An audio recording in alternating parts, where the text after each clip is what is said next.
Good afternoon, everybody. We'll just wait a moment while everybody is joining us.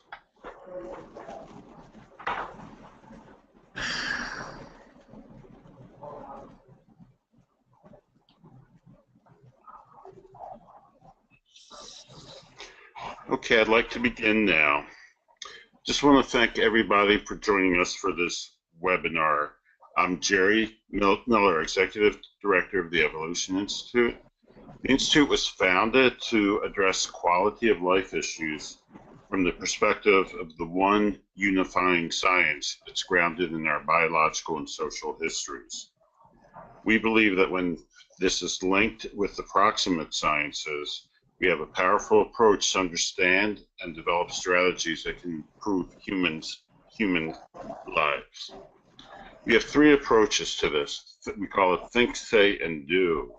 Our think projects are research-based and look at the quality of life through a global lens, such as our Norway project, as well as through an historical one, which is our C-SHOT database project. This webinar represents one of the approaches we take in our SAY activities. We also have online publications. For the applied work, our do work, we currently have a partnership with the school district where we are opening a charter school in order to address a situation where most students in this low-income neighborhood are failing by third grade. The Institute's support comes through mostly grants and donations. We operate with a very low admin rate, and the great majority of our funding goes into the programs. Today, as part of our work to bridge science with real-world practicalities, we are very pleased to introduce Mel Konner and Mayree Clark. Mel has published 11 books, teaches anthropology and behavioral biology at Emory University. Mayree is a very highly successful executive in a male-dominated world. She's the founder of Each One Capital, is an advisor to the Acclaimed Institute for Research on Gender at Stanford. Both will provide a bit more of their background, but suffice to say both are very highly accomplished, and we're very, very happy that they are here. A note towards the end of the webinar, we will take questions, and you'll be able to ask Mel or Mayree your questions one of two ways.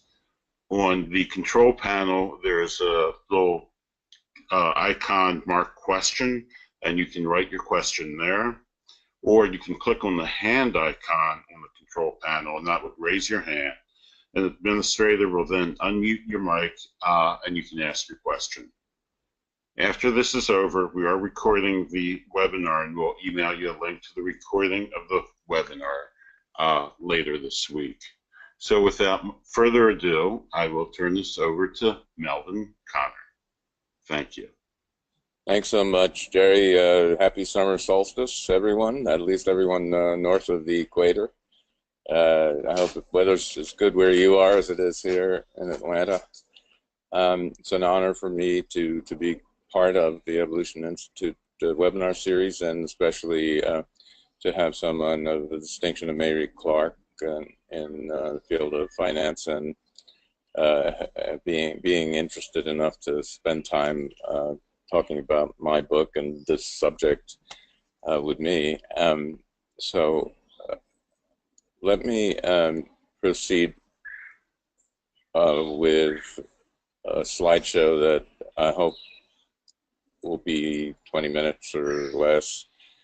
I need to make sure that the slides are, yeah, there we go. So that's the book I'm talking about. Well, while you're doing that, I'll just mention so people hear my voice. I'm going to chime in occasionally as Mel is talking, and then at the end of this session, I'll ask a few direct questions. Go ahead, Mel. Thanks very much, so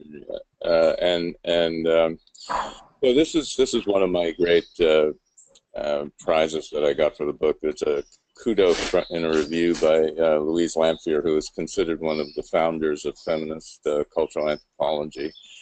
So I have an official stamp of approval of having written a feminist And let me assure you that there's a lot more research backing up the things I'm going to say than I can tell you about. There are 70 pages of notes and references, and you don't have to buy the book. You can get it from the library or write to me if there's a particular point that you'd like backed up further.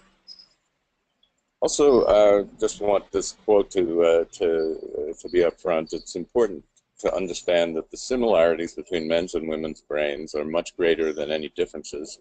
The differences that exist are unrelated to general intelligence, but they are tied to specific dispositions. Men greatly exceed women in violence and driven sexuality.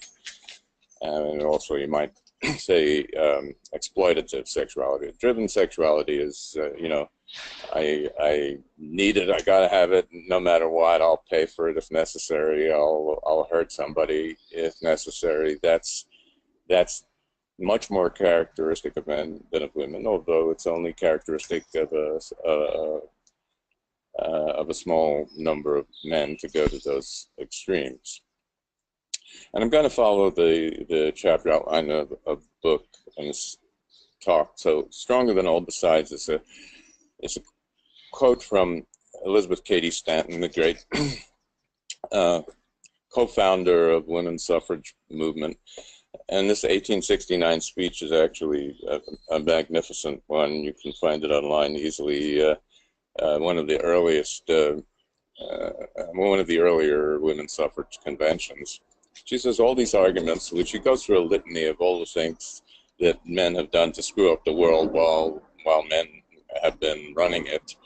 Says all these arguments we have today to offer for women, and one, in addition, stronger than all besides, the difference in man and woman, because men and women are the complement of one another. We need women's thought in national affairs to make a safe and stable government. Well, actually, the other part of the background was that in 1869, the Civil War had freed the slaves, and the 14th Amendment had given voting rights to African American men who were former slaves, but still hadn't come to any women and wouldn't for another 50 years. So this next or first chapter, substantive chapter, is about how the genders diverge. Now, I'm not minimizing the fact that there's a lot of in between genders, but for the typical male and the typical female, these are the life courses of androgens. So androgens are very low in females in utero, and they have a substantial increase at puberty and adolescence. But in males, there is gigantic increase in the vicinity of 10 to 100-fold in testosterone and other androgens. And in addition, and more importantly in some ways, there is a surge of testosterone and other androgens prenatally during the latter part of the male pregnancy, which makes a few small but, it turns out, important changes in the brain. And at this point, I love the way it was phrased by Richard Friedman in a New York Times piece about gender transformation. We're learning a lot about the people who don't identify with the gender on their birth certificate and who want physical changes to match up with the way they see themselves in their minds and brains. But he makes a point that variability in gender, which is great, shouldn't be confused with malleability. So there's little evidence that you can really change your sexual orientation. If we were in an in an auditorium or a classroom, I might ask you to raise your hand if you think sexual orientation, that is being gay or lesbian, can be changed by psychotherapy or by a training program bought online or by being born again in some new religious faith. And the audiences I talk to, almost nobody thinks that can be done. And then I ask, well, if you are convinced that sexual orientation is not that changeable, why reject the hypothesis that there's something about average men and average women and their minds that is also not easily changeable? So go on, and I'll try to convince you of that. In evolutionary terms, as Jerry was saying, this is a foundational science for for human biology, human nature, and even human culture. And Darwin's grandfather, Erasmus Darwin, also an evolutionist, called sex a masterpiece of nature. I'd say leave it to a man to call it that, but he didn't succeed in explaining it, and even Charles, the great-grandson, said the whole question is still hidden in darkness. But one of the clues here is a species like the praying mantis or the black widow spider. This picture shows praying mantis female having eaten the male's head right after copulation, and sometimes she does that in mid-copulation, and he keeps right on completing the sex act. You could draw your own conclusions from that, but there's a very important principle here, which is that the goal of evolution is reproduction, and not survival. Survival is the handmaiden of reproduction, you might say, or in the service of reproduction.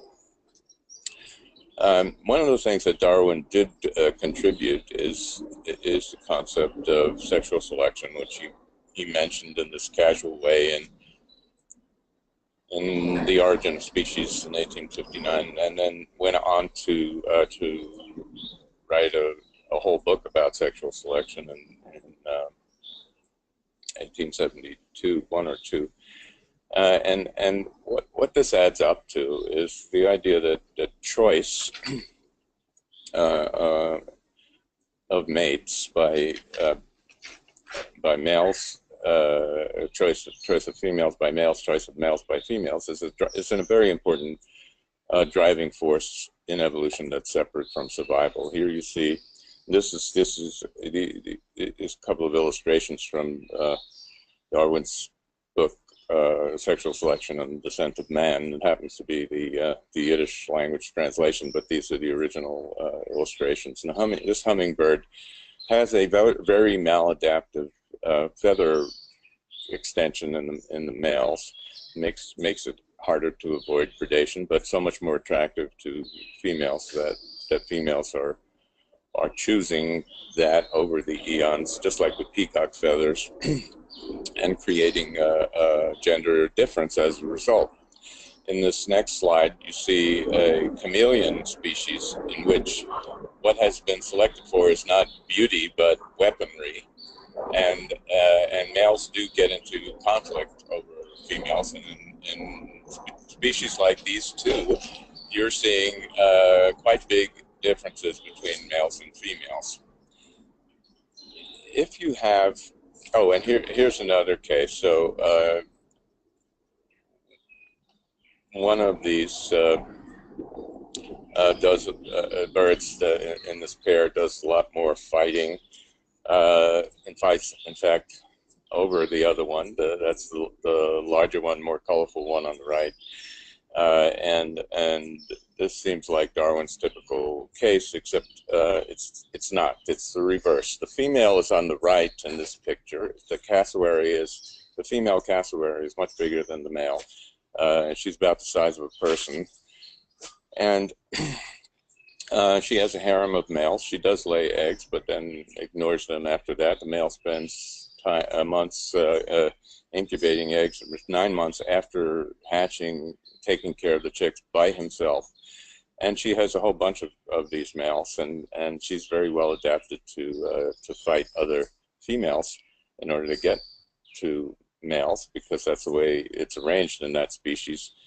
And trust me, you don't want to meet her in a dark forest or dark alley. These cassowary females have killed people.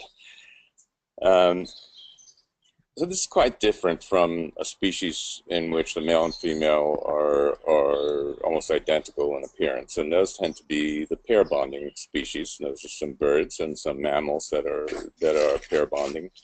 And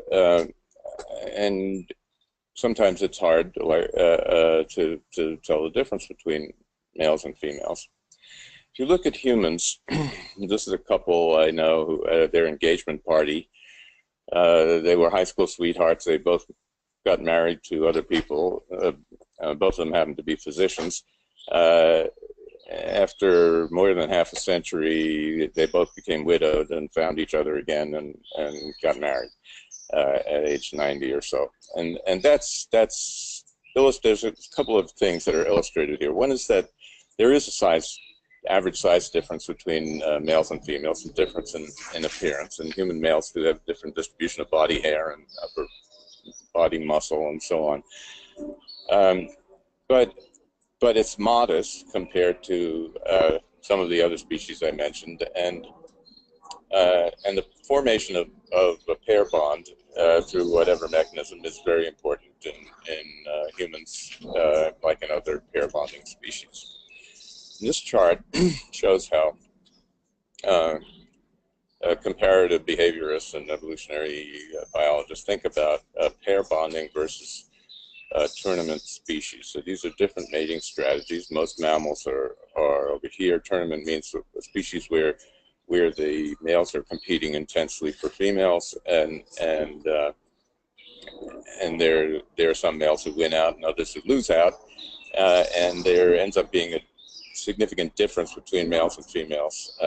In pair bonding species, the male and female tend to be very similar, and don't have as much aggression and competition for mates. So humans are where the star is, that we are toward the pair bonding end, not so much as many species, and certainly not here. You would have the cassowary and other species where the female is larger and more aggressive in collecting males. But there is a cross-cultural range in human mating, of course, and that is part of our pliability. There's also a historical change of major proportion going on. This is a decline in various groups of people who are married, and this is a decline in fertility. There is a worldwide trend toward declining fertility. This is a traditional Italian family photographed in the 1940s. This is another Italian family photographed in a vineyard more recently. And that decline in fertility has been accompanied by a change in family arrangements, which show a huge amount of flexibility in what we can do as humans. So I'm going to keep that in the backs of our minds. There are two ape species that are very closely related to us.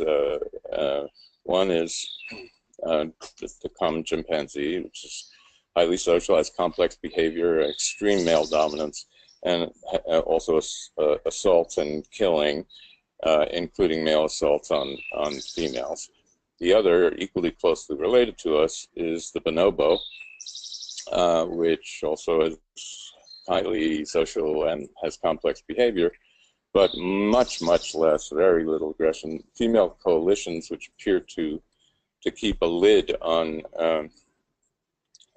male aggression, and the female coalitions are partly based on same-sex genital rubbing, and they're known as the make love not war species. So we have to wait for the behavior genetics of these very different behaviors to be worked out before we know what exactly our genetic makeup is and how much we share with each of these two species. But I'm going to tell you a little bit about the hunting and gathering people, one group of which I lived with for 2 years in the 70s. This is an artist's depiction of Homo sapiens doing what comes naturally to our species, at least males, which usually do the hunting, and that probably is part of the basis for the amount of upper body strength and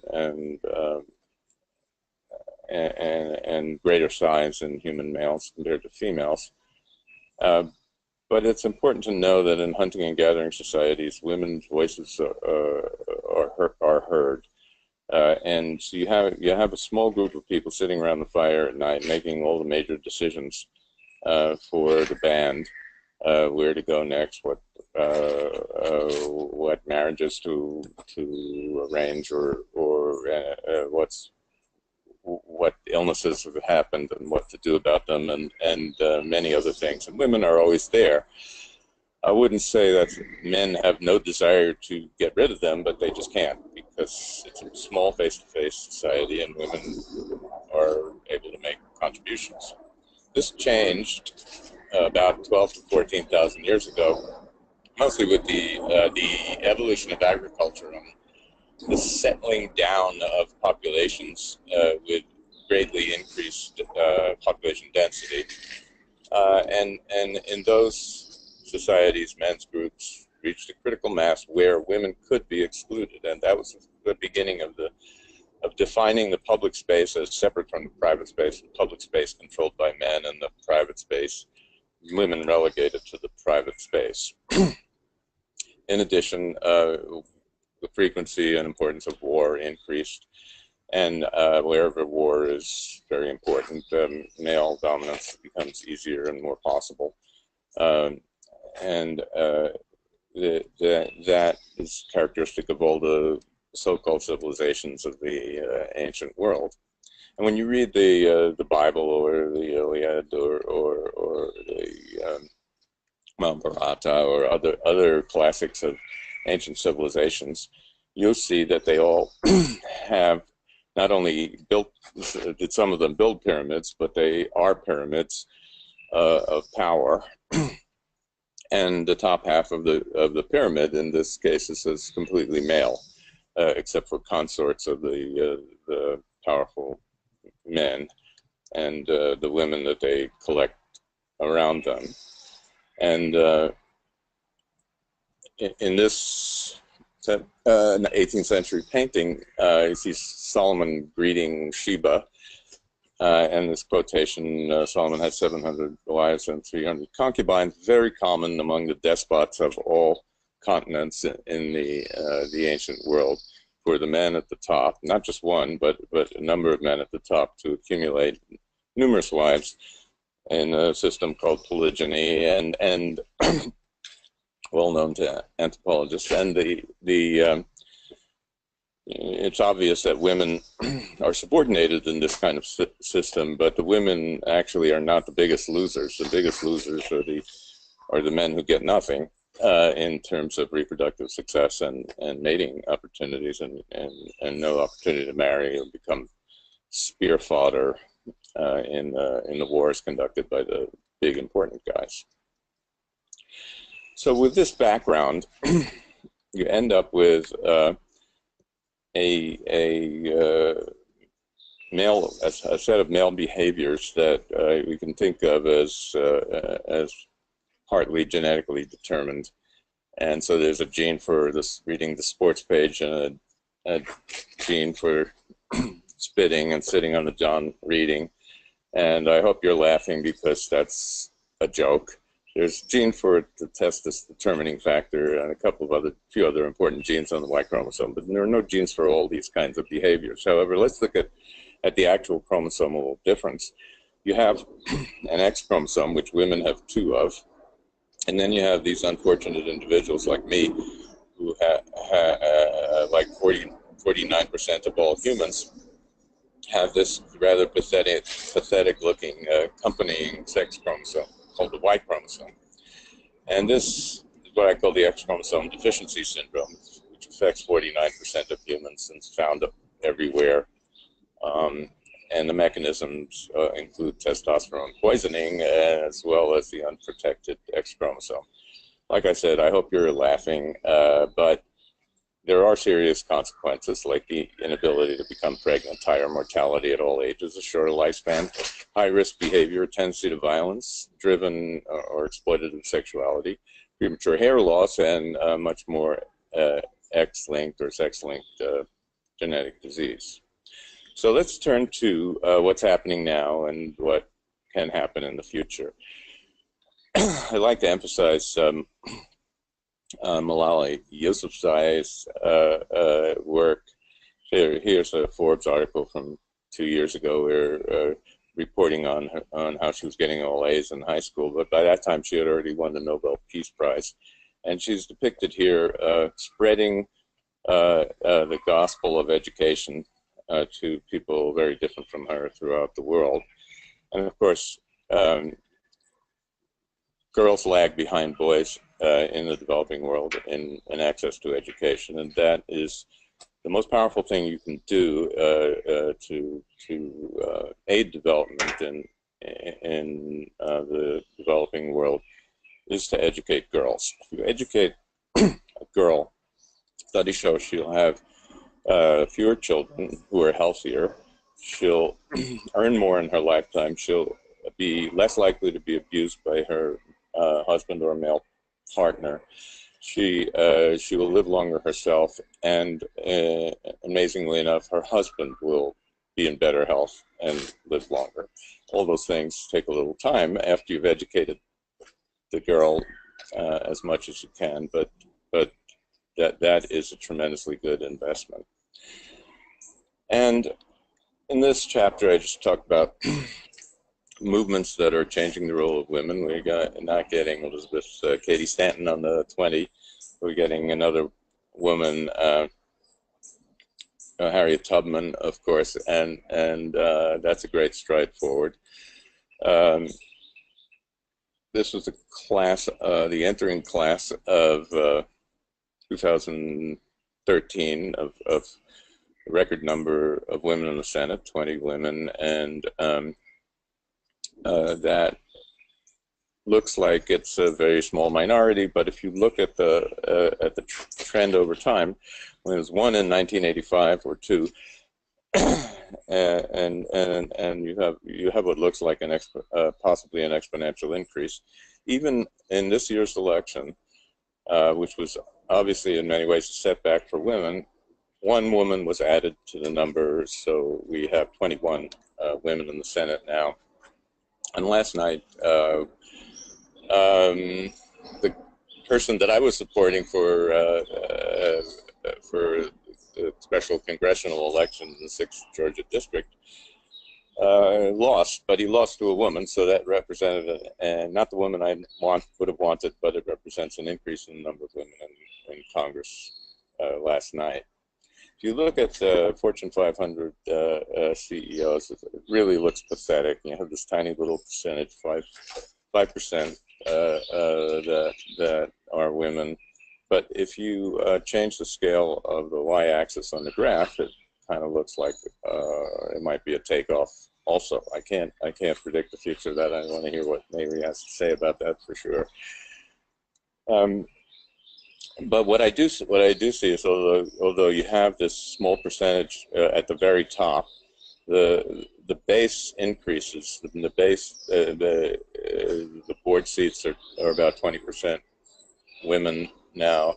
The senior level managers are around 1 in 4, and that's going to be a source of these top women in the future. So some people would look at this chart and think of it as a glass ceiling. I think of it as a deep bench and promise for the future. Now here's one of my favorite graphs. When I graduated from college, which was 1966, right at the beginning of this graph, bachelor's degrees were 2/3 male, and today they are just about reversed to 2/3 female. You notice that these two lines crossed around 1981, and it was 50-50. So you would think that you might say, okay, now it's equal, now there's the same number of men and women graduating, and we can stop there. But apparently the young women didn't get the memo, and they just blew through 50%. And as far as I can tell, and also from my own experience as a professor, they're continuing to do better and better. So that's another part of the deep bench that I see. So Yes All Women, hashtag Yes All Women was a thread couple of years ago that followed an attack, one of many attacks, by almost all of which were by men in our country, and somebody said, well, not all men are like that, and that's absolutely true. But yes, all women started because, yes, all women have to fear the minority of men who are like that. And here's some email that I got after the book was excerpted in the Wall Street Journal. Here's another one. The guy signed his name and identified himself just as Texan. And there were hundreds of these. And this was the article published at the same time as the book, which I love this graphic with the sword bent into a classical female symbol. And I'll show you some other images. This is the Times of London supplement. The End of Male Supremacy. And see down here it says, and it's a man who's saying that. One of the reasons I wrote this book was, you know, and people say, oh, that's all we need, another guy mansplaining about women. But it has been received by many women as a welcome thing for a man to finally be saying it too.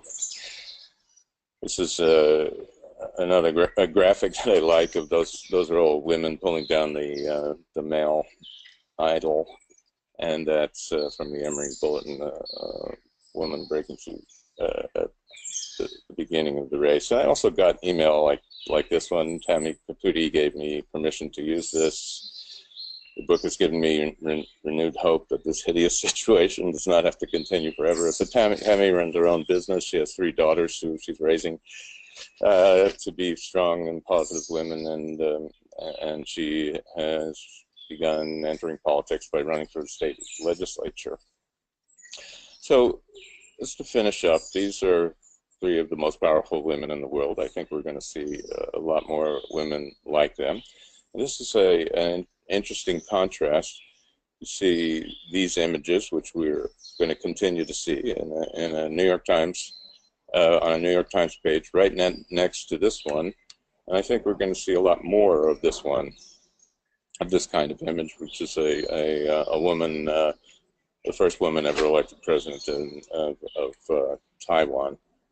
So that's my idea of the future. This is a closing image of the great soccer player Abby Wambach after winning victory over Japan for Team USA, kissing her wife, who is wrapped in the American flag. And this picture went viral. And my last point is, if you think nothing's changed, you're not as old as I am. So thanks for your attention, and now Mayree is going to get a chance to make a few points and ask a few questions. Okay, thank you, Mel. And I also would like to thank the Evolution Institute for including me here. It's been fantastic to get to learn about the work that Mel has done, which is clearly, you know, so interesting and so compelling. You know, as a businesswoman for the last 40 years, I really have seen a dramatic amount of change in women's power and their opportunity, and I think very importantly in the expectations of women. And we still have a very far way to go, and I'll delve into that a little bit more as we go. But first, I have kind of 3 questions that I'd like to pose for Mel, and let's start with this. It seems like that environmentally, or excuse me, let me say it differently. There are things in the environment that cause evolution to unfold in certain ways. And I'm not sure which came first, the chimpanzees or the bonobos, but something presumably sort of led from one to the next.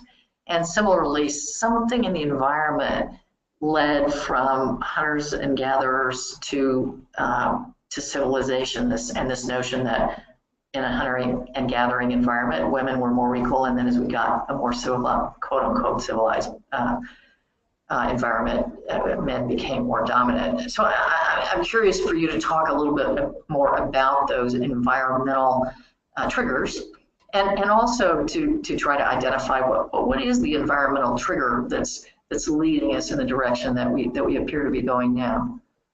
So that's a great question. Oops, I'm getting here. I don't know why. You're okay now. So there's argument about why this happened at the transition to agriculture from hunting and gathering. It actually may have started when hunting and gathering populations became very dense, just before the transition to agriculture. And my theory is that male supremacy came into being in a new way then because of the possibility of a male coalition, or you might say a male conspiracy that excluded women, a critical mass of males, which just got bigger and bigger, and also the growing importance of war, which gives men more power. If you're a woman with children, you need a guy to defend you from the guys on the other side of the hill. And both groups of guys benefit from that situation in relation to you. What's happening now? Well, to mention the decline in fertility. Why is this? Because women have gotten control of their own fertility for the first time in history. That's the biggest technological advance. Other ones include the takeover of so much physical labor by machines, so that male upper body strength matters less and less. Warfare, contrary to what we see on the news, warfare has actually been in decline for centuries and likely to continue to decline relative to the whole human population. And that takes away another male advantage. And also the technology of war, women can be fighter pilots, women can be attack helicopter pilots, and they are. If you're operating a drone with a joystick in Colorado that's attacking an enemy in Afghanistan, you don't really need upper body strength.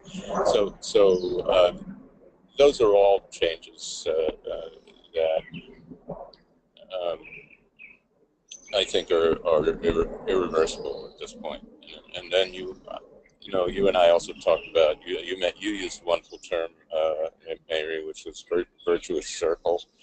So there's a virtuous cycle when women get to positions where they can prove themselves. And then the greatest male argument of all has already been killed.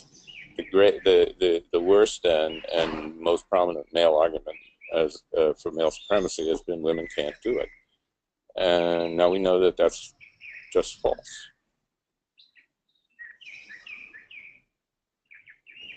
Wait. I think that's a wonderful answer, and let me take that just a step farther. You and I have talked about, well, how long will it take? And for the benefit of the audience, one of the things we've focused on were actually two of the charts that Mel showed. The most striking one to me is the one that shows that women in college crossed over in terms of number of women in college in 1981. So that's 36 years ago. When we think about the scope of women's careers, whether corporate or political, and when we think about how long it takes to really acquire power in leadership roles, I would have said it might be kind of 25 years or so. So it's not totally surprising that his next chart, which shows the pyramid, suggests that we're not anywhere near 50% in the power positions, but that in fact we're getting along, we're making progress. So I challenged Mel by just asking him, so okay, how long is it really going to take? And I asked him that because he has the perspective of an anthropologist and somebody who knows a tremendous amount about evolution. How long does it take for these things to really change so that there is a level playing field? That's an excellent question. I realize this is my 71st summer solstice. So I've been around to see a few turnings of the Earth around the sun, and certainly when I was in college, although I was fighting for certain things like integration and women's rights, I was naturally pessimistic as a young man, and so there's been much more change in my lifetime than I expected to see. And also anthropologists take the long view, and I don't say we need to wait centuries, but I think in a time frame of another half century, if we see as much change as I've seen in my adult life, which I think we will, maybe we won't be up to 50% of Fortune 500 CEOs, but we'll be up to 50% of members of Congress, like some countries already are, and maybe beyond. So I would say, and by the way, this is not I'm not urging patience on anybody. You know, Martin Luther King said, "The moral arc of the universe bends towards justice," and when President Obama quoted that, he said, "Yeah, but it doesn't bend on its own," and that's true. It bends towards justice because people are pushing on it, and I hope that the impatience of young women continue, and young men who are their allies continues to make the arc of gender equality bend in the right direction.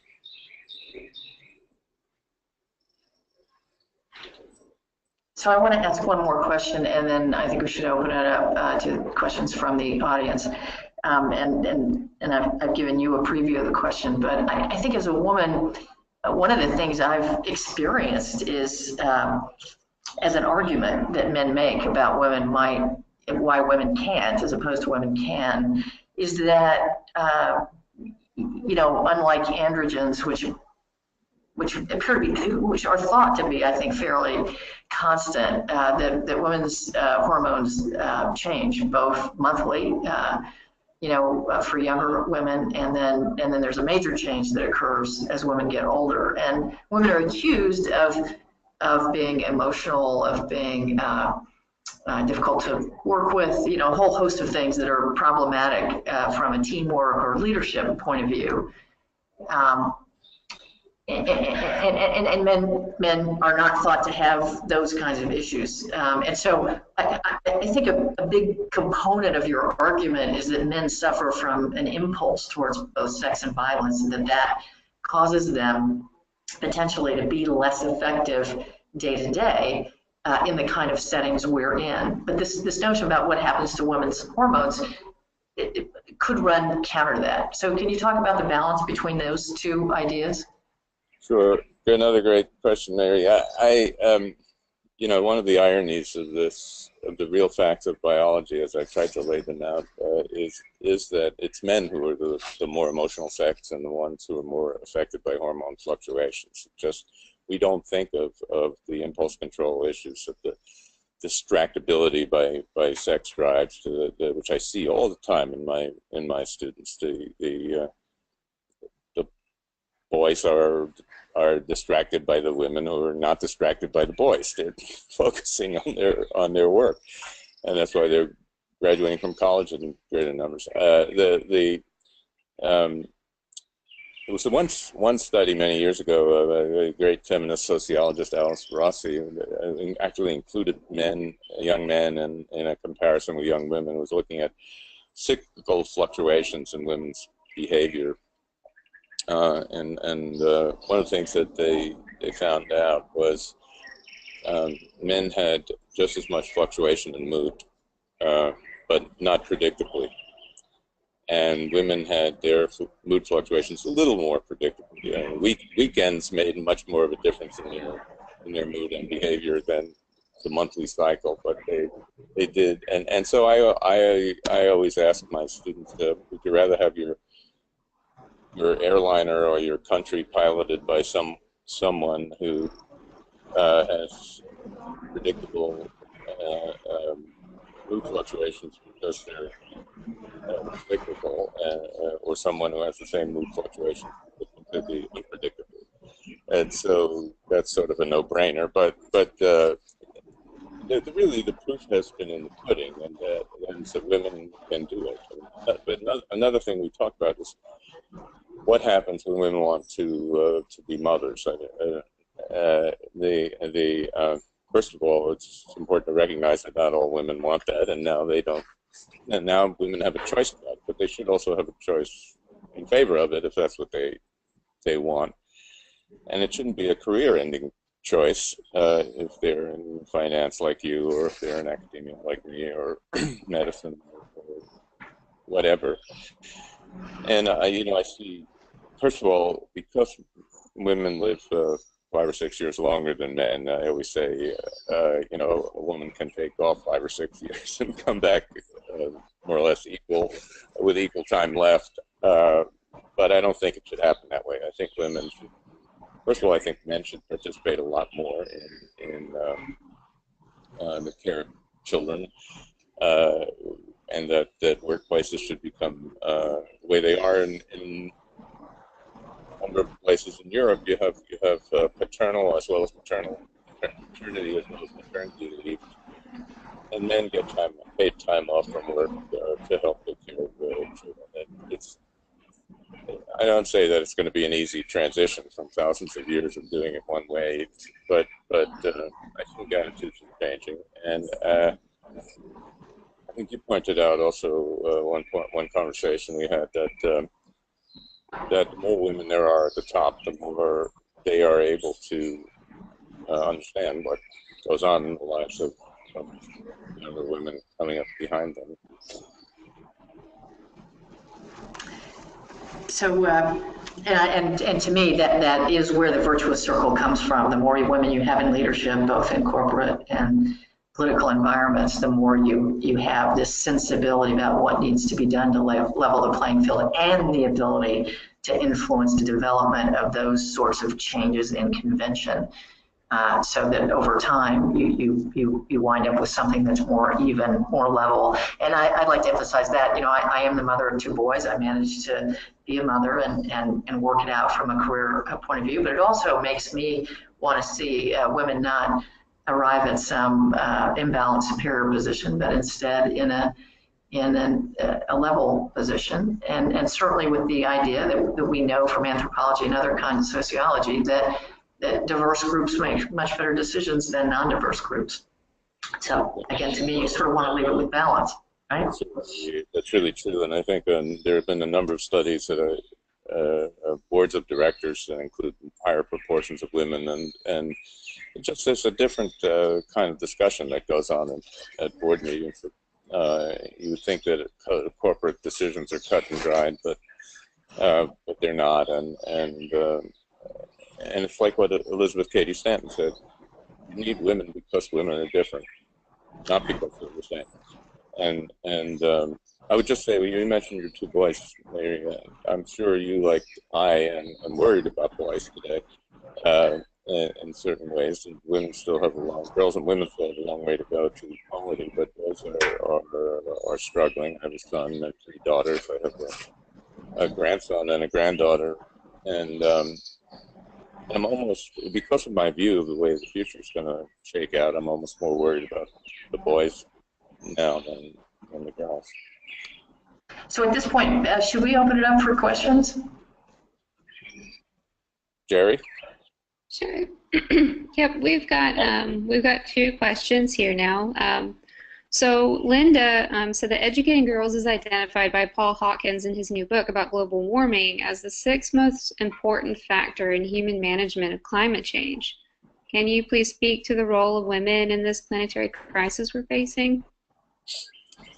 I don't know how he actually came about his ranking, but I would say it's very important for educating girls. It's very important for slowing climate change, because studies show that women are ahead of men in recognizing the dangers of climate change, and also I think women have a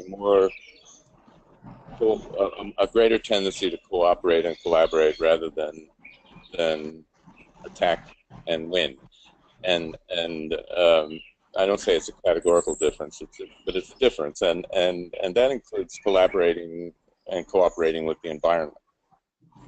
And presumably it would also include collaborating globally, which is really the thing that has to happen, right? Right. If we had a woman president, we wouldn't have pulled out of the Paris Agreement. I pretty much tell you that for sure. I don't know the second question we have is from Gail, and she was wondering, is anyone studying how men are responding to this transition? Well, I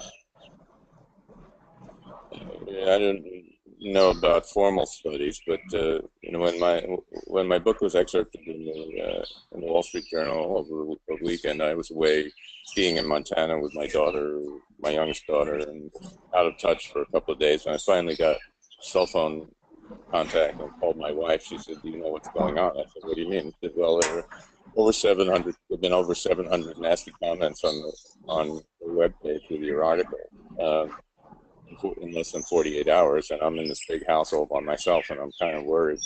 And so she actually is very sophisticated with computers, so she traced this to some kind of men's movement, and these weren't Wall Street Journal readers. They were guys who were mobilized by an email. They all kind of lined up to attack my article. I think there's a lot of defensiveness out there, and I do think there are plenty of studies showing that boys have more trouble in school, partly because they don't have male role models as teachers, partly because they have more activity problems. There's been a lot of study of sexual confusion and attention problems and activity problems. Not that girls don't have them, but boys have more.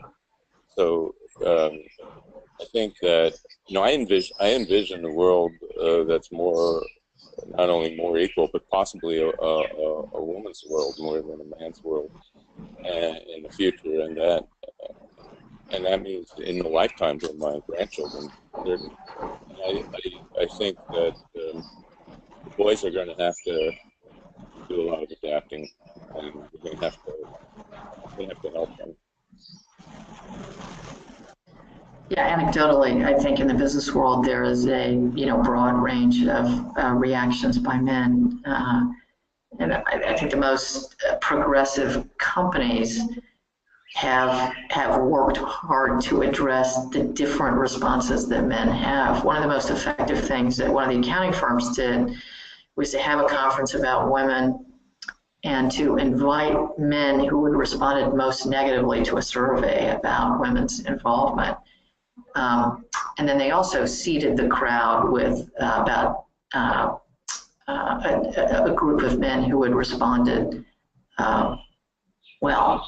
But in the conference, the men were designed to be in the minority so that they could actually experience the business of what it's like to be a woman. And it was in exactly the proportions that women are in the minority in that organization. And that kind of exercise has tended to lead to better reactions coming from a certain kind of education. I don't know of any academic studies. I haven't come across any with respect to the Claimant Institute, but it sounds like a good research project for a PhD student. Ashley, I know you had a couple questions from before. Sorry, I didn't mean to interrupt you. Go ahead. No, that's fine. We're receiving quite a few questions coming in.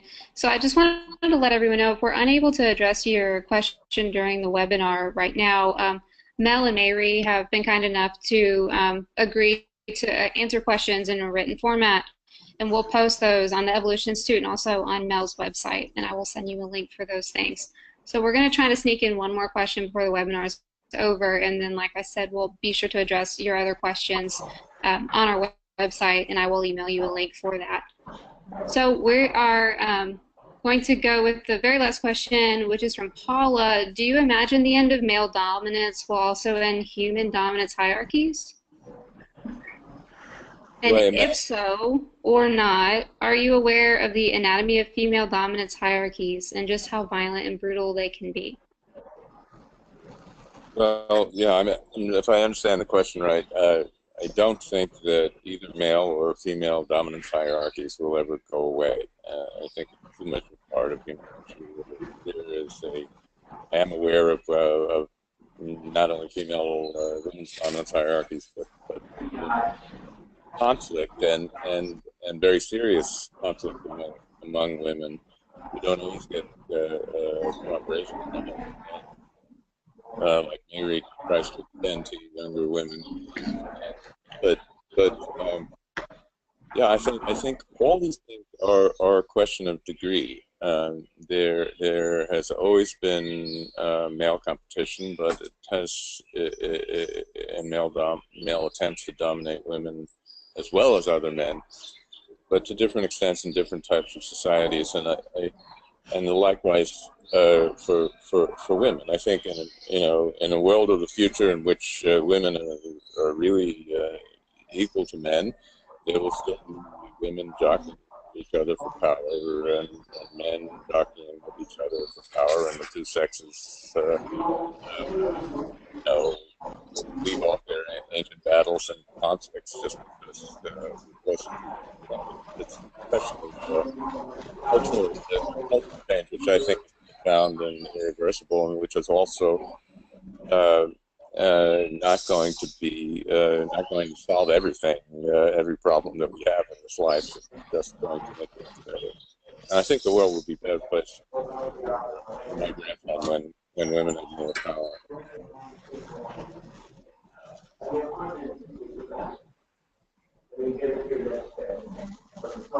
Is that it, Ashley? Yes, we have quite a few other questions. Like I said, I will send these to Mayree and Mel, and they've been kind enough to be able to reply to them in a written format, and I will email everybody who's attending today a link to where you can find answers to those questions. Well, I definitely want to thank. I appreciate the interest of everybody who's listened and watched, and really appreciate Mayree's contribution. Thank you, Mel, and thank you everyone as well. Thank you, Jerry and Ashley, for hosting us. Just want to thank you both. A very, very interesting conversation. I appreciate it. And thanks everybody for attending.